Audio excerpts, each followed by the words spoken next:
Here we are in our second of 5 sessions at Hopkins at Home on music of musical Maryland, not just colonial. We're not just going to be looking at music and history and technology and the way that these things interact in this region from colonial times through the middle of the 20th century, but we will also be touching upon some controversy, and that didn't used to be the case. The Maryland State Song, for instance.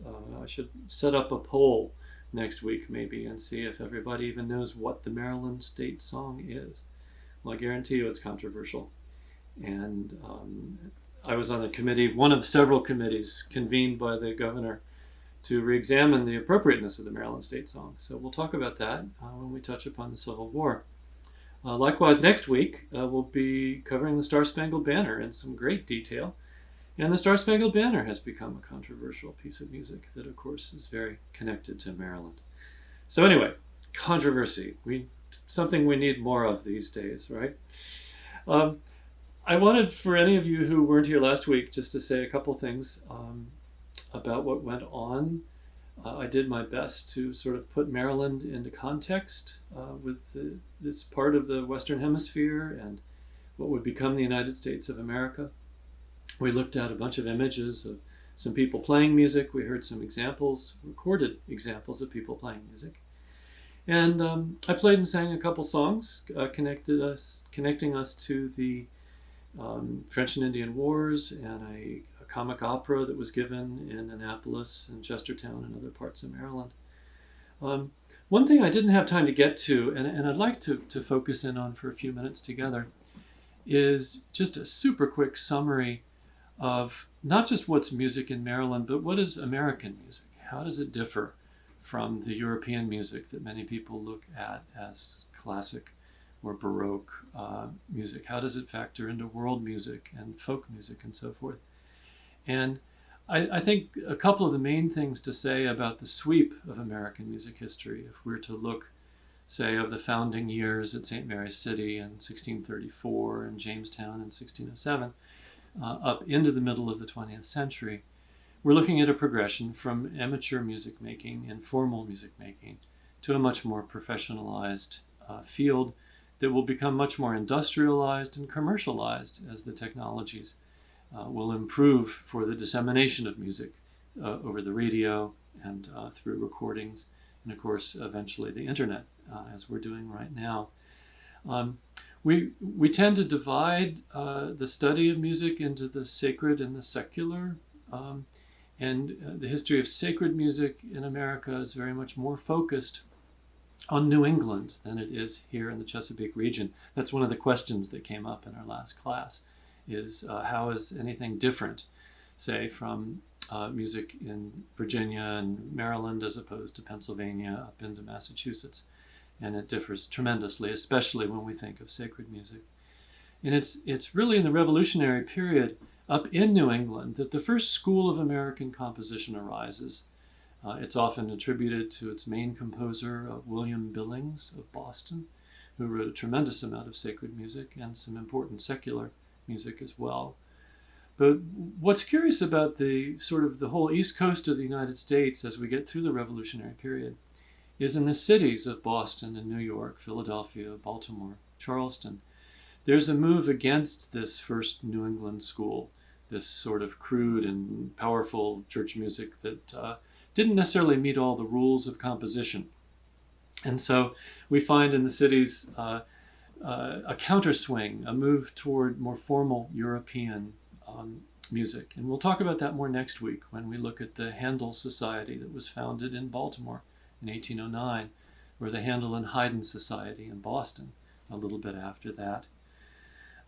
Secular music, of course, you need to break it out into its various functions. Is it dance music? Is it theater music? Is it military music? And I'll do my best to revisit these various functions as we march through these general periods, decades-long subdivisions of our history. And of course, another main theme is going to be moving from a very sort of homogeneous Celtic / English, Scottish, Irish, British settlement in the original 13 colonies, peppered with some German and other things, but eventually much more Italian, Russian, you name it, as we get into the 19th century. Diversity will become really one of the main calling cards in American music history. We also have to think of the broad sweep of the development of orchestras, of the emergence of ragtime and jazz and black influenced types of music. We'll be touching upon that. The history of the piano, something I ended up on a Zoom call last night with a Jane Austen Society group talking about the history of the piano. The history of bands, John Philip Sousa, how does he fit into all this kind of stuff? So Maryland has the great fortune of participating in nearly all of these trends, and that's another justification for why we feel that a book should have been written and was written and is being further discussed tonight.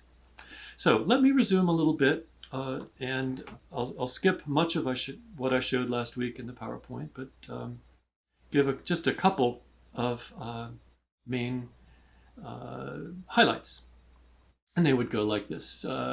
You see in Mrs. Lloyd's lap an English guitar. I brought one here to show you all tonight in a few minutes.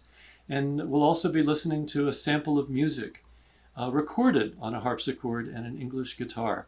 The title of it is The Last Time I Came O'er the Moor. And it was recorded in the William Paca House in historic Annapolis many years ago, but will give us a sense of the sound of that instrument. Let's go ahead and think then. Remember we met a whole bunch of my former colleagues at the Peabody, some of these very highly trained European musicians who came to Baltimore in the 1870s and 80s, and some of the stories that they carry are really quite something.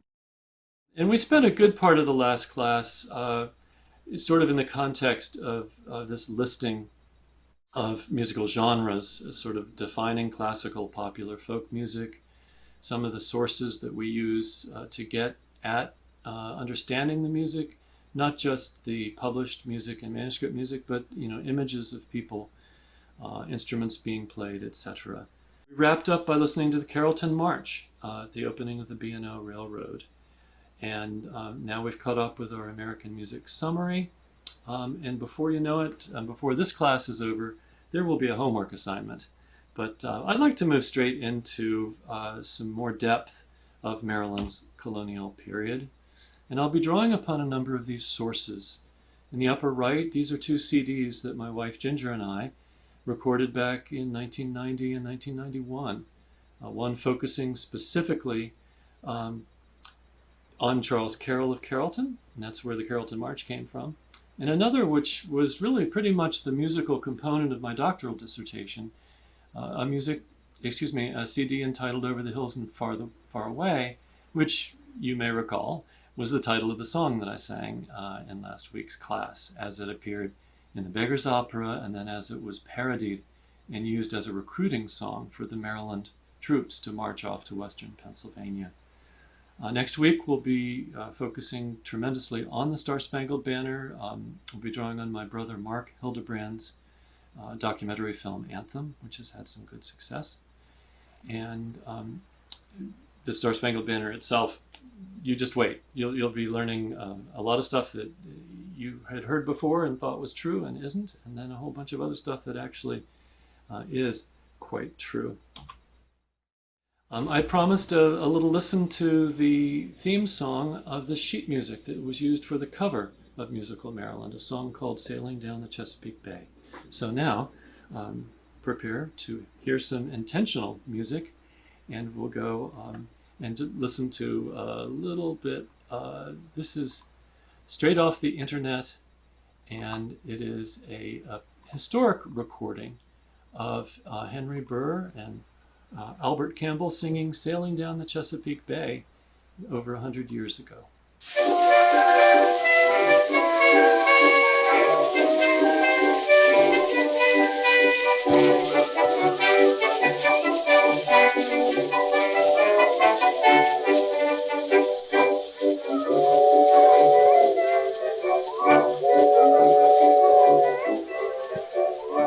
around the bend I see the steamer coming, dear, heading here to this pier. If you hurry, we will make it, never fear, on the old Dominion line.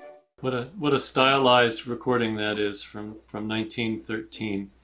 A couple of anecdotes about that. I saw Sarah in the chat mention you thought you recognized it. Anyone else out there recognize it? From any particular radio shows from Baltimore in the 1960s and 1970s? There was a recording done by a group called the Red Clay Ramblers, and they did a rendition of Sailing Down the Chesapeake Bay that apparently opened, I didn't listen to it myself, I don't know the name of the show, but there was a weekly show on the radio in Baltimore. And going way back to when I was in college and had an interest in folk music, I spent a summer traveling on the eastern shore of the Chesapeake Bay trying to discover any folk music that might survive from Maryland. And it was a highly unsuccessful endeavor. It turns out that most of the watermen that I talked to said, "Nah, we don't sing anymore, we just listen to the radio." But I did meet an old skipjack captain by the name of Alex Kellum, who passed away a decade or so after that.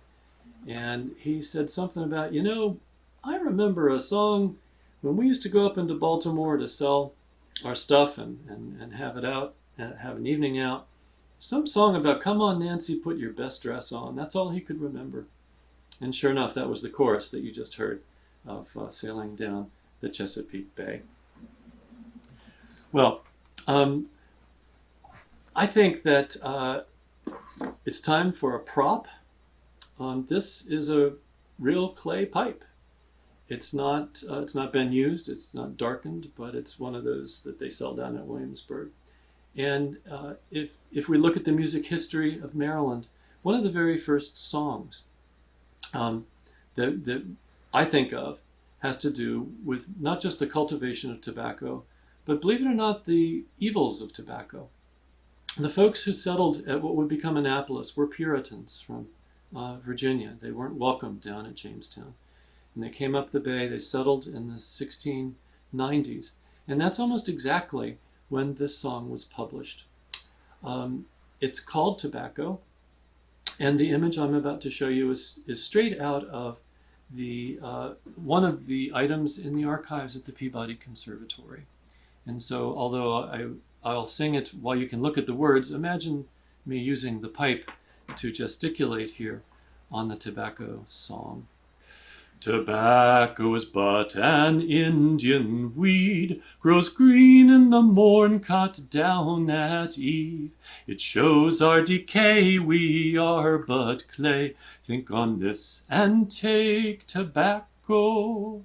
The pipe that is so lily white, where so many take delight, is broke with a touch, man's life is such. Think of this and take tobacco.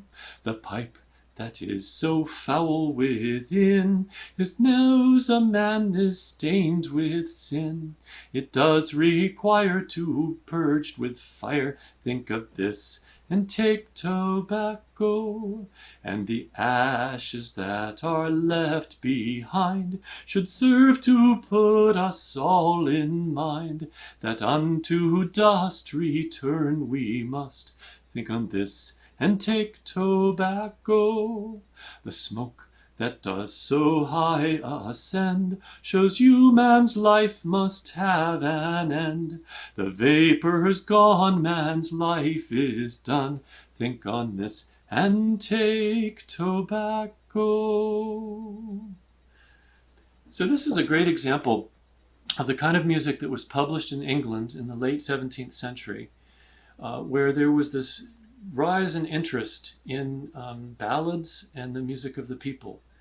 And so this song may date back, who knows how much further before 1692 when it was first published. But I think it's an amazing coincidence that a copy could be found in the archives at Peabody, and that it dates from just about that time that the capital of Maryland was moved from St. Mary's City up to Annapolis. On the right, we see a tobacco card, a merchant's card, which outlines rather graphically not just a man smoking and enjoying his tobacco, but enjoying the profits. And of course, unfortunately, it's on the backs of the person depicted in the middle, which in many cases the English didn't really quite know how to depict Native Americans or African Americans, and in this case seems to be a little bit of a hybrid depiction. So we heard the Carrollton March, and we saw a picture before of the harpsichord that Charles Carroll had commissioned, and I talked a little bit about that. And I showed you briefly this lovely portrait of Eliza Ridgely, and I mentioned that there was a very fine sort of a mini documentary about Thomas Sully's painting of her and about Eliza's importance as a woman musician in Maryland. I put a link to that at the very beginning of the chat in today's class. So if you'd like to go back and explore it on your own, please do.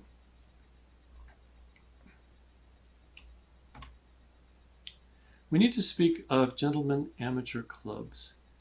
Many people have asked, how in the world did you get interested in colonial music? The interest, I never took interest on my own, but it was patrons at a bar when I was straight out of college who came up and said, hey, we're in Annapolis. Can you do any colonial music? And we sort of laughed and said, what's that? But by the time the third or fourth person came up and said, what is colonial music? Can you do any? We said, well, maybe we need to figure that out. And so that led to, golly, 2 advanced degrees, 7 CD recordings, about 1,000 concerts, and a career that has been quite enjoyable based on colonial music. So anyway, I thought it's kind of fun to think of how one's life can turn on just a situation that could have gone one way or the other. I'm glad it did go the way it did. The other thing that I wanted to share with you is the idea that this music of early Maryland and the other British colonies is still alive, but largely as children's songs and children's music. In fact, if it were easier to poll everyone, I would ask how many pieces of colonial music can you name, say, besides Yankee Doodle? And a lot of people shake their heads like, I don't know, what else is there? I'm going to prove to you that there are still a bunch of tunes that are floating around that were quite important, more so to adults than to the young children and sort of the nursery rhymes that they've been associated with today. For instance, if you were a member of a wealthy family and the dance master was available, you were expected to learn how to dance. And one of the first dances that children learned went under the title Nancy Dawson. And Nancy Dawson was the name of the tune. And the tune goes, ya-dum ba da da da da dum ba da da dum ba da da da yum ba da da da da dum da dum da dum da dum bum. Which I see some mouths moving. Some people go, oh, like this is the way you brush your teeth, brush your teeth, brush your teeth. Or lazy Mary, will you get up, will you get up, will you get up?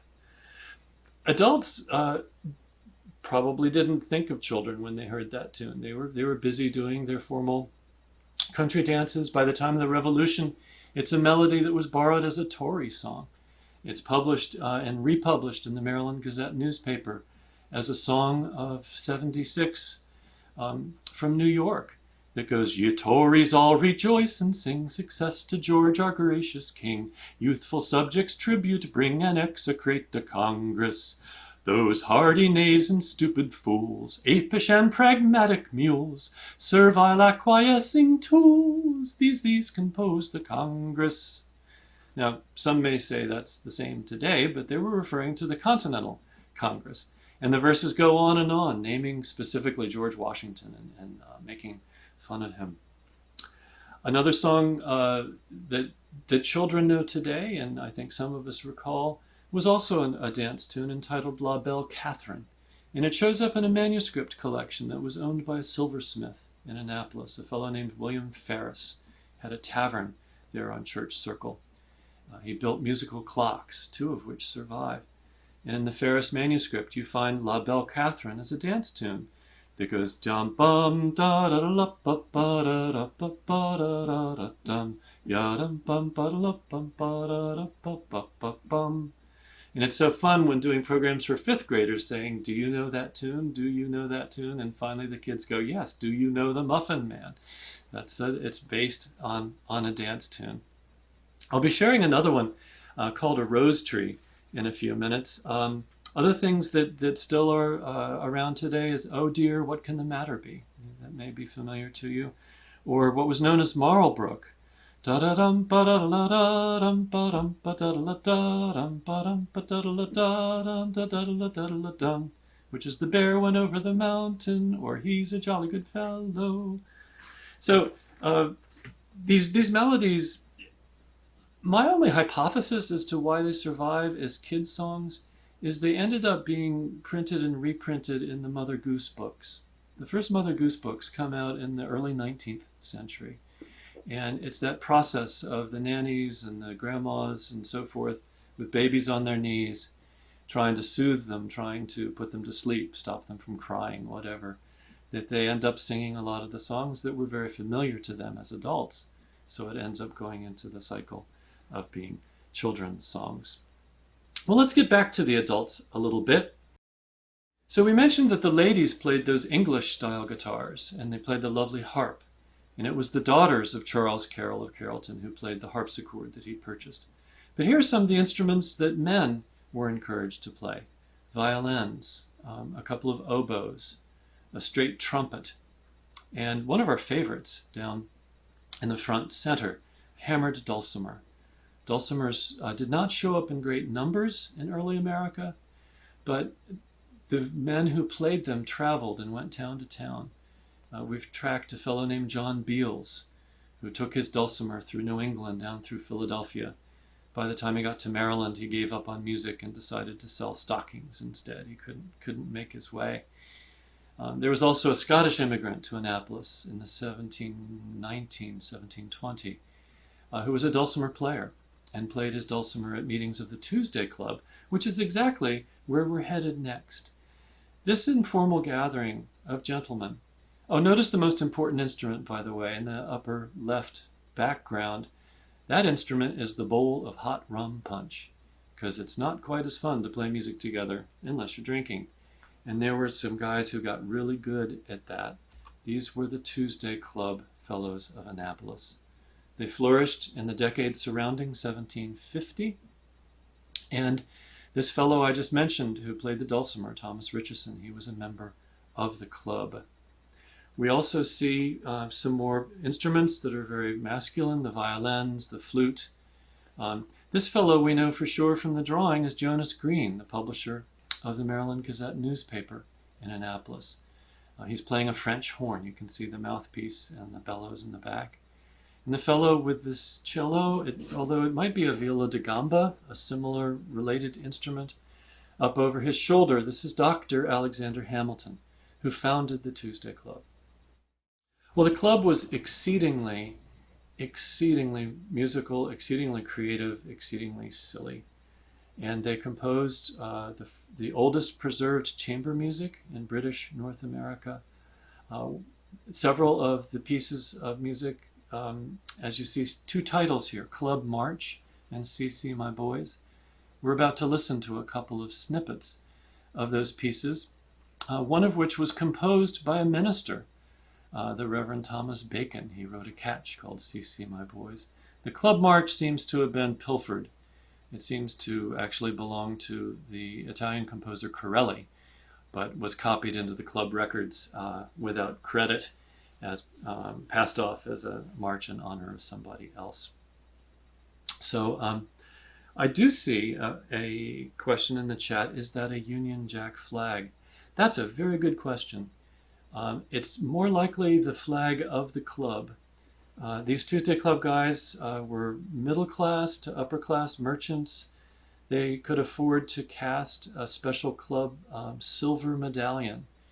And so as important as they took themselves, as seriously as they took themselves, I should say, and as studiously as they recorded their meetings, there are over 3,000 pages of records of these meetings every other week for 11 years. Many of those pages include the musical notations that have been transcribed and then thus recorded and so forth. So let's switch back for a moment and listen to a couple. Well, no, while we're looking at these pictures, let me read you a poem. This actually, not only did they write music, but they wrote a fair amount of poetry, and the poetry often described their musical outings. So this picture on the left, these guys have marching up Duke of Gloucester Street in Annapolis around 1750. They've roused the mayor from his slumbers. You see the man up on the second story of a house. It's a crude drawing. He's not singing, he's yawning because they just woke him up. He was out dancing with the ladies all night.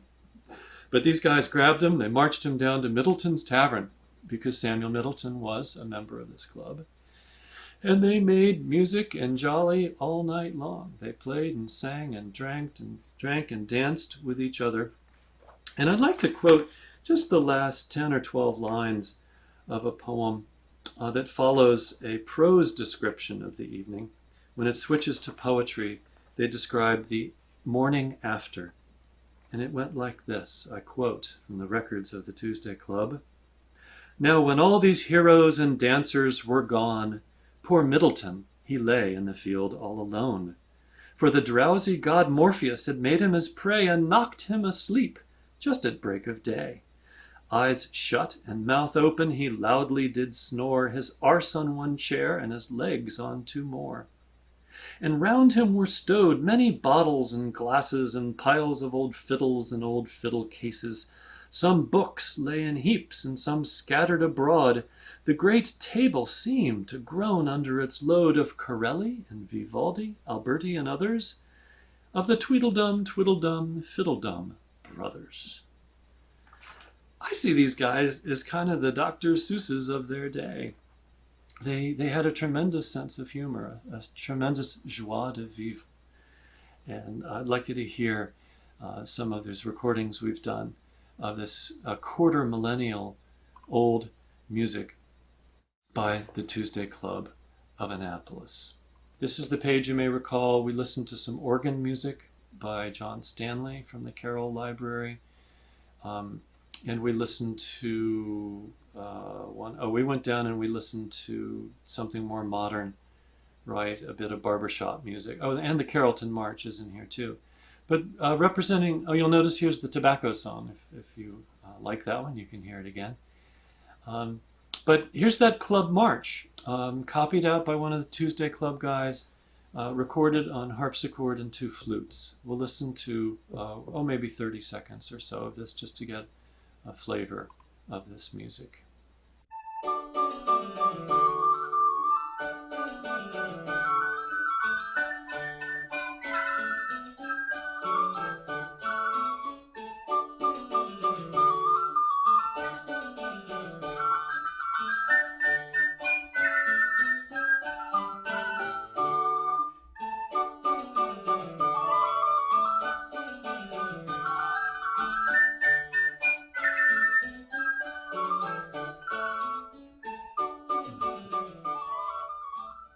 And so on, clearly representing the classic, or more properly Baroque style of music of the mid-18th century. I mentioned that there was a minuet composed by Reverend Mr. Bacon. You can listen to that here when you wish. We'll see a picture of it later. But, I guess CC My Boys isn't in this collection. I'll have to cue that up some other time. But I did promise to let you hear a little bit of the English guitar that was in the lap of Mrs. Lloyd there in the opening slide this evening. If you listen carefully at the very beginning, along with harpsichord, before the voice comes in, there's a rather thin guitarish sound coming. That is that of the English guitar. We'll hear just a bit of this.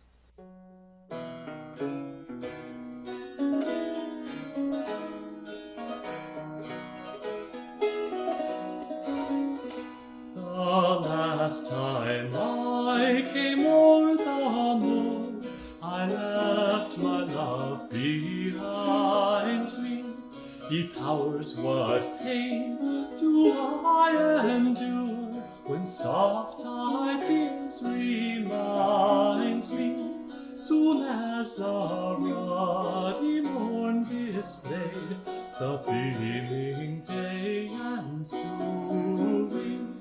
I met betimes my lovely maid in fit retreats for wooing.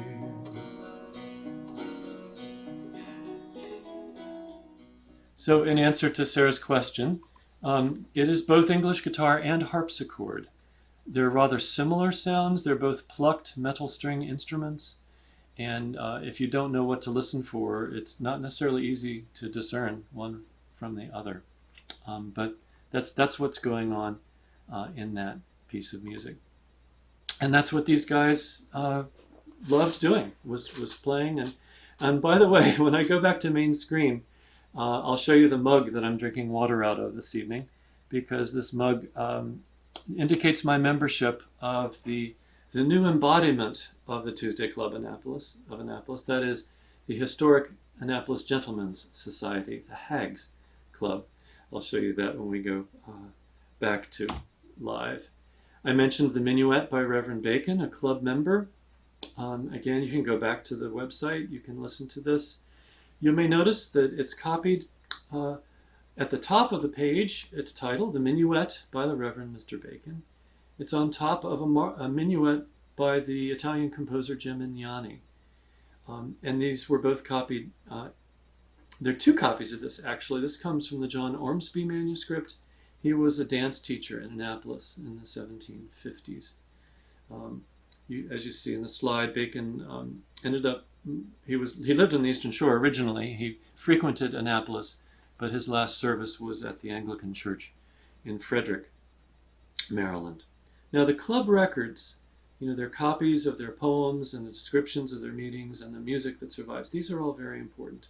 But newspapers are an exceedingly important part of how we gather information.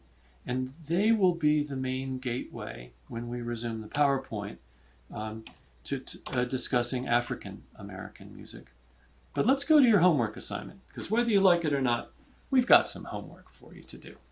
And here's how it's going to work. I want you all to go visit the Colonial Music Institute. This is something that was founded more than 20 years ago by another couple of scholars and my wife Ginger and me back in 1999. We created the Colonial Music Institute. I ran it for 20 years, and in the past year we've donated it to Mount Vernon. That's its new home. Here are some of the things that we gave over. A collection of databases for doing research, a collection of essays about colonial music, and then specific materials, physical materials that are in the library. We also donated the remaining stock of all of our CDs and books that we published over the years that are now being sold through Mount Vernon for their benefit. But your homework assignment is this. Type colonial music in Google. Your first hit, or second at the least, will be the Colonial Music Institute. Go there, go to the databases, click Explore, and then go down and look at the last one of these databases, the Performing Arts and Colonial American Newspapers. And this is where we are able to learn so much about the musical practice of Africans in America. For instance, we're into a database now, and it's huge. It's something like 40,000 newspapers, 35 or 40,000 colonial newspapers were read for any references to music, art, theater, and poetry. And it's all indexed. So if you go to the indexes, it's a little bit of an old style. You kind of have to scroll around. But one of the ways that we know the most about the music of the enslaved is from Runaway Ads. So let's go down to Runaway, and you'll be astounded. R-U-N, Runaway. All right.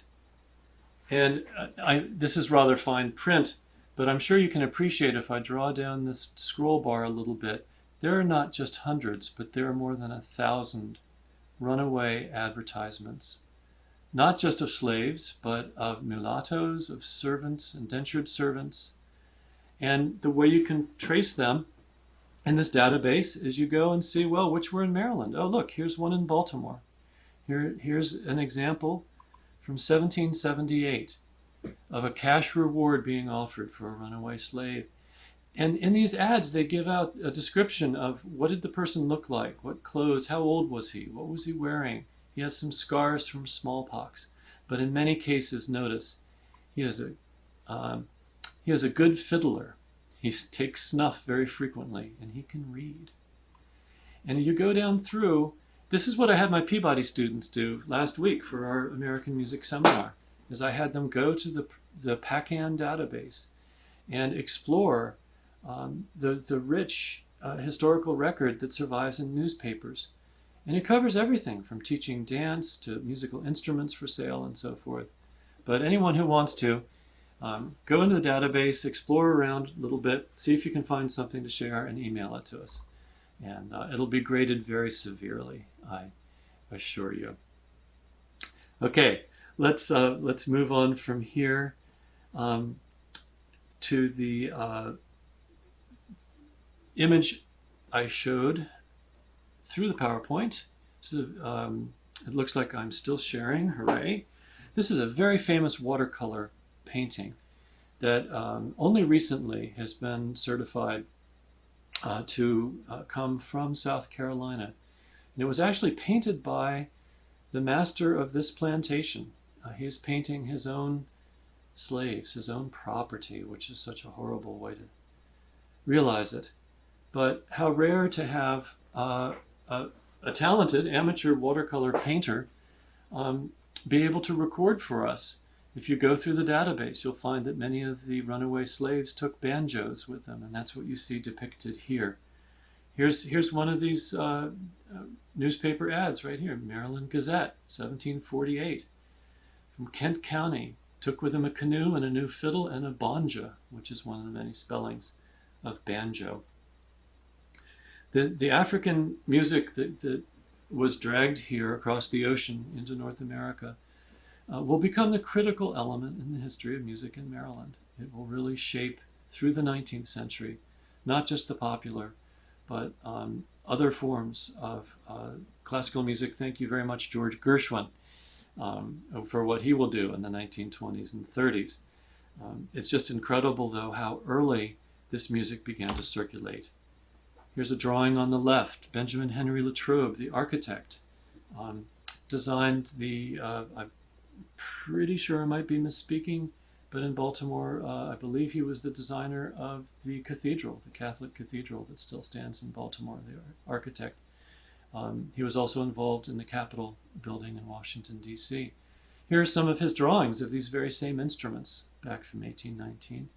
And astoundingly, on the right, here we see some African, what was known as the Negro jig. It was a style of playing on banjos the jigs and country dance tunes that many of the slaves learned on the violin.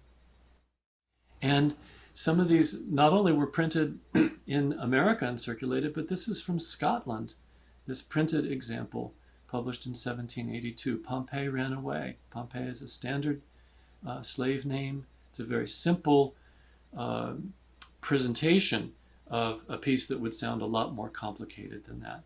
So what might that sound like? Oh, good. Thank you, Chris. I'm glad to know I was right about the basilica. So here are the simple notes of bum ba da dum ba da da dum bum ba da dum ba da da dum ba da da dum ba da da dum ba da da. It certainly wasn't that simple when the banjo player played it. And the banjo player would never play alone. There'd be drums. There'd be people doing the patting juba, which we know as what we call hand bone, is what you call it today. I have a colleague who recorded one of these very early dances from an English country dance collection. Let's give a quick listen. It's queued up here.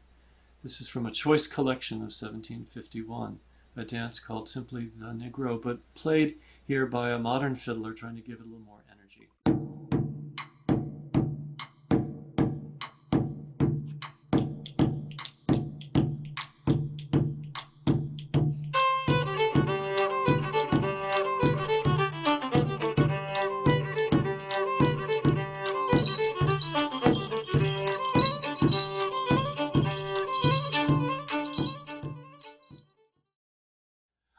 I want to go into the last part of this class today, emphasizing a little bit more of the continued diversity. We've been speaking largely of, let's go to full current slide here.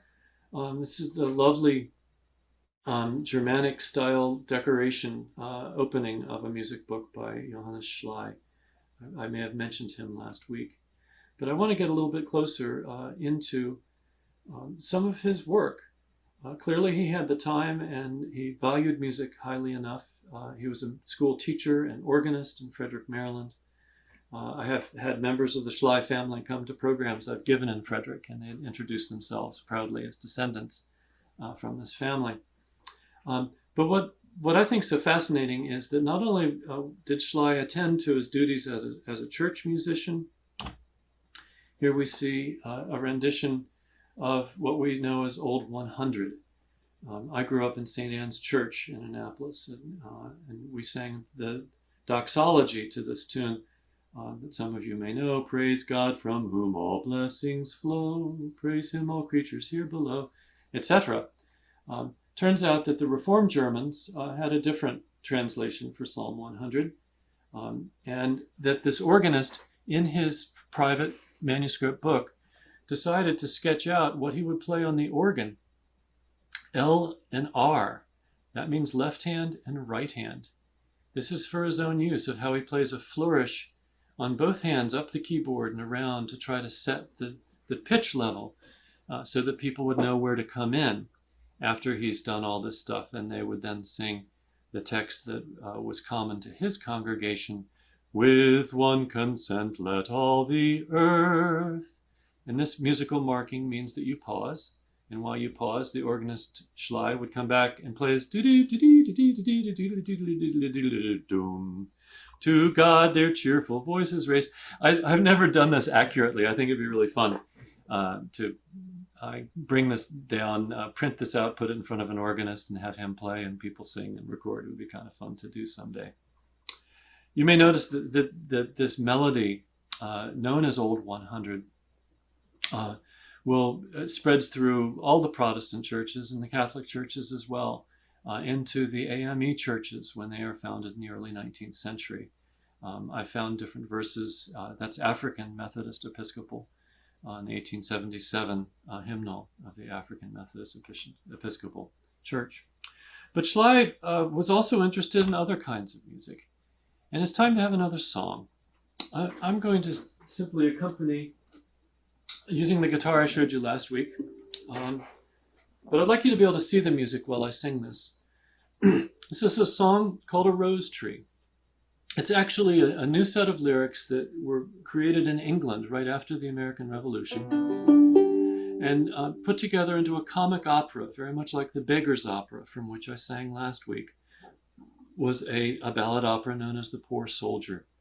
And it became the single most frequently produced theater piece in America for 35 years. That says something. People liked this opera and they liked the music in it. And so my question to you all, as I sing maybe just the first verse of what Reverend Schley in Frederick, Maryland copied into his music book, let me know if it starts to sound like something that might be familiar to you. Here's the song itself. It's a love song. A rose tree in full bearing had sweet flowers fair to see. One rose beyond comparing for beauty attracted me. Then it's repeated. A rose tree in full bearing had sweet flowers fair to see.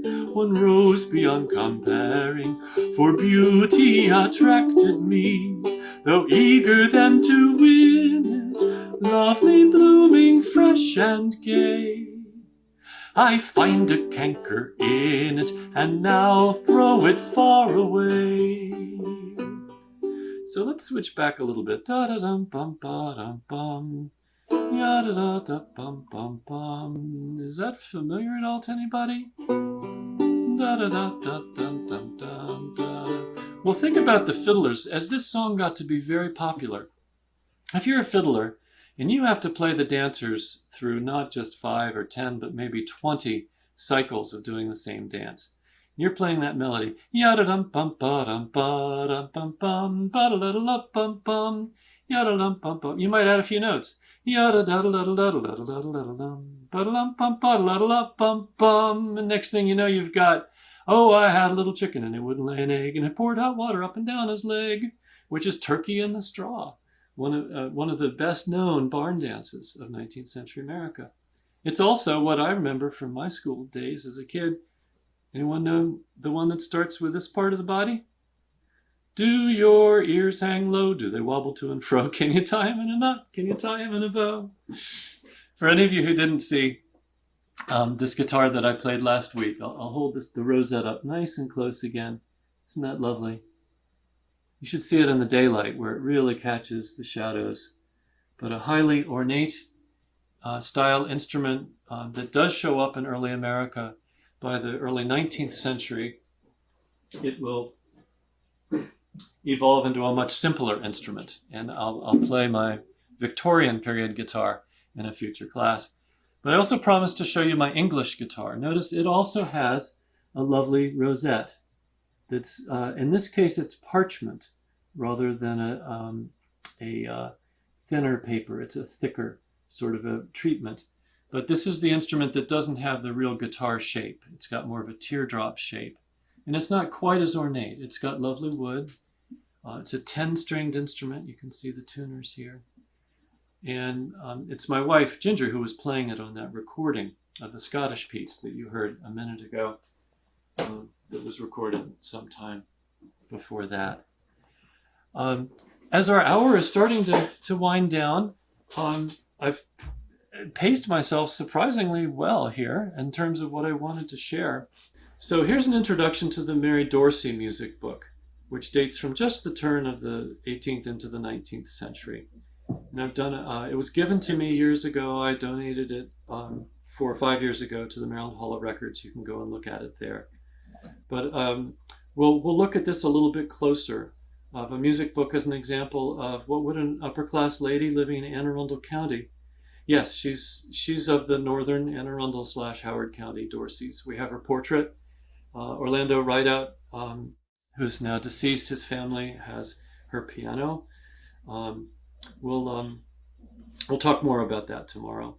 But what's cool about this music book is it's the woman's perspective at the turn of the century as to what is important. You know, dance music, chamber music, theater music, songs that stand alone, religious music, and so forth. I'll see you all next week. Take care, everyone.